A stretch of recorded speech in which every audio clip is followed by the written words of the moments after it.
இன்றைக்கி வாழைப்பழத்தை வச்சு தான் ஸ்வீட்டு வந்து செய்ய போகிறோம். இது வந்து குழந்தைகள்லேருந்து பெரியவங்க வரையிலும் ரொம்ப பிடிக்கும் எல்லாத்துக்குமே.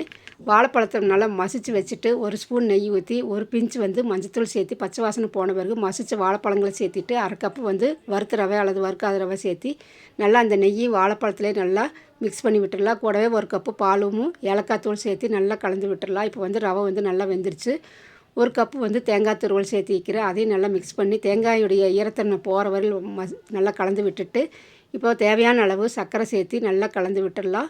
இந்த அளவுக்கு கட்டியான பிறகு நம்ம ஸ்டவ் ஆஃப் பண்ணிவிட்டு, கை பொறுக்கிற சூடு வந்த உடனே நம்ம இந்த மாதிரி உருண்டையாக பண்ணிக்கலாம். அல்லது நீள வாக்கில் வேணாலும் பண்ணி நம்ம எந்த ஷேப் வேணுமோ அந்த ஷேப் வந்து பண்ணிவிட்டு, அதே கடாயில் ஒரு அரை ஸ்பூன் தான் நெய் ஊற்றி வைக்கிறேன் நான். அந்த அரை ஸ்பூன் நெய்யிலேயே எல்லாமே நான் அப்படியே ஃப்ரை பண்ணி அப்படியே நல்லா வறுத்து எடுத்துக்கலாம். லோ ஃப்ளேமில் வச்சு இந்த மாதிரி பண்ணும்போது மேலே வந்து நல்லா முருகலாகவும் உள்ளே வந்து நல்லா கிறிஸ்பியாகவும் ஆயிரும். இதே மாதிரி நீங்களும் செஞ்சு கொடுங்க. உங்கள் குழந்தைங்க எல்லாருமே பாராட்டுவாங்க.